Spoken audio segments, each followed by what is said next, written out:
with increasing competition for the investment dollar, good IR is apparently crucial to securing good investors' interest and good valuation, or fair valuation. I think that's one is more important.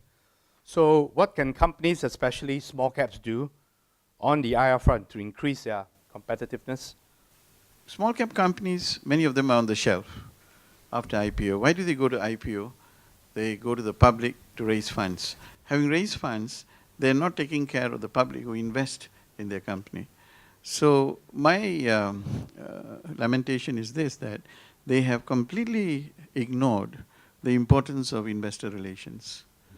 And quite a number of them, when they get in trouble, they come to SIAS to resolve the problem in the boardroom. And if not, we have dialogue sessions and we organize communication events. So I think there has to be something done about the small caps. If you go to the public to canvass for funds, you must take care of the public. You must communicate your investment information, your investment case to the public who invest in your company. And that's not being very well done. The findings show that they are still centered on, their communication is still centered on annual reports and quarterly reports and nothing more. And they seem that everybody is reading it. All right, it's not so. So if you want small caps to do well, you've got to step up communication. Globally, in our survey of investor relations practices, the average team size, investor relations team size for small caps is 1.5 people. That's the average team size. The average budget is $219,000 US. They do 81 one-on-one meetings a year. So in the US and Europe, even small cap companies of $100 million or $200 million market cap have a dedicated investor relations officer. This might be a rather disingenuous way of looking at it, but think of it this way. Say you have a $250 million company. If the investor relations function is able to increase valuation by 0.1%, that's $250,000. Shouldn't you spend that on investor relations? And here's another point too, is another reason why you should have a dedicated IR function. The function itself multiplies, and what I mean by that is that an IR department not only does all the functions that we looked at in this survey, it fulfills other unspoken functions, such as, for example, competitive intelligence, monitoring what peers are doing and what the street is saying about the company. All that adds to a company's strategy and operations. Also, a number of service providers in the IR ecosystem, again, multiply the efforts of a dedicated investor relations officer. So you've got investment banks who help organize roadshows. You've got the stock exchanges who provide intelligence and extra services. You've got intermediaries like the depository banks that provide IR counsel. But if there's no one there to take advantage of those services, all that goes to waste. So there's so many reasons why small caps must add resources and add this function. But we saw from the survey finding that almost a lot of the small cap actually don't have a dedicated IRO, and everything is done by the CFO. I'm sure the CFO is a very busy person. So what are you going to advise, Chung, to your fellow CFOs? SGX is very keen on promoting good IR practices. Mm-hmm. And I think that can be seen in terms of the SGX support for IRPAS. I would like to just add that there's no one-size-fits-all model, right? I think we got to distinguish between a IR function versus that of an IR position, right? So I know that some of the discussions here revolve around should we have a dedicated IRO. I would rather focus more on the fact that any organization need to have a IR mindset. IR is not just the role of one person. It's actually the collective responsibility of IR, management, the different functions within the organization, the board, to make sure that we have good IR practices. And I think in this case of the small and medium-sized companies, I go back to what Neil said. I think it's sometimes a matter of resources. Mm-hmm. And I would really like to encourage them to say, be more creative in your use of resources, right? You shouldn't see your organization as just being, I have a finance function, they do accounting. I have a communications department, they do communicating. If all of them come together, they can do effective IR, just like what David was saying, right? SIAS can do something, IRPAS can do something, SGX can do something. I think collectively we can move this ahead. In most of these small caps and even some of the mid caps, it's very difficult to identify someone with whom we can communicate. You have an IR function, very often it's outsourced.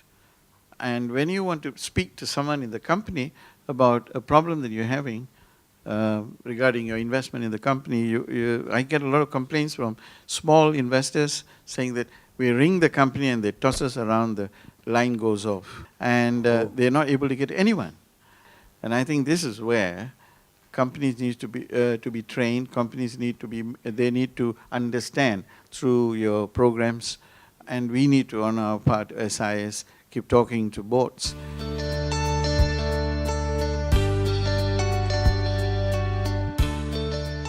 With the calls for greater transparency and accountability, organizations are increasingly challenged to balance good corporate governance, compliance, and accountability while remaining competitive and commercially viable.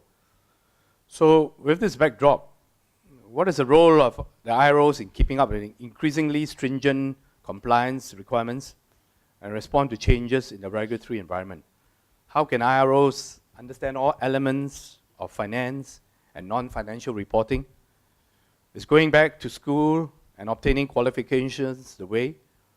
Or perhaps maybe our panelists can share some of their thoughts. I think the person that is doing the IR role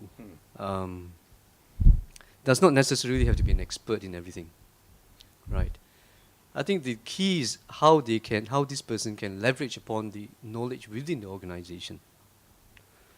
So, for example, for myself, I work in a fairly large organization. I cannot know everything that happens in that organization, but it's important for me to know who to go to get information, right? So I think that's one of your questions. The second one, I think, was about governance and rules and regulations. I think it's something that you just have to keep abreast of. Okay. Right. I think you just have to put in the time to understand what's happening, within the organization, within the regulations, within the industry that you're in. And there's no substitute for that. For a long time, I think corporations have taken the view that good corporate governance does not mean good financial performance. Now that's been debunked by quite a number of university researchers.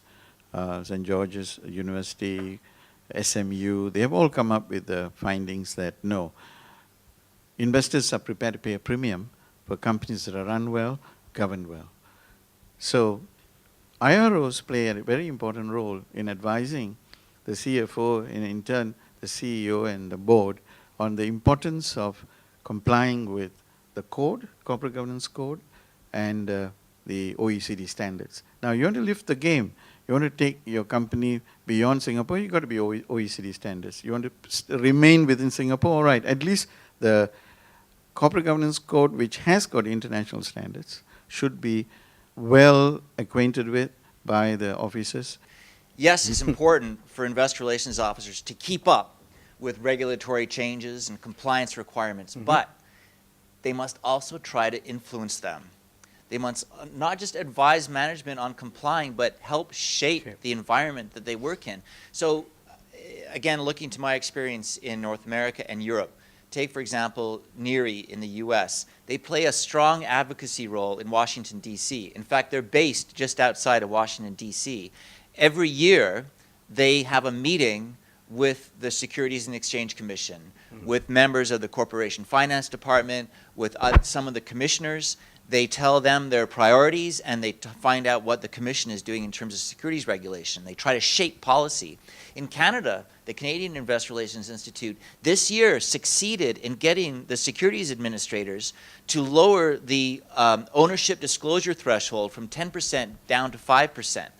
That was their idea. They pushed the administrators to do that. So this is my challenge for IRPAS, is to shape policy, not just follow policy, but shape it.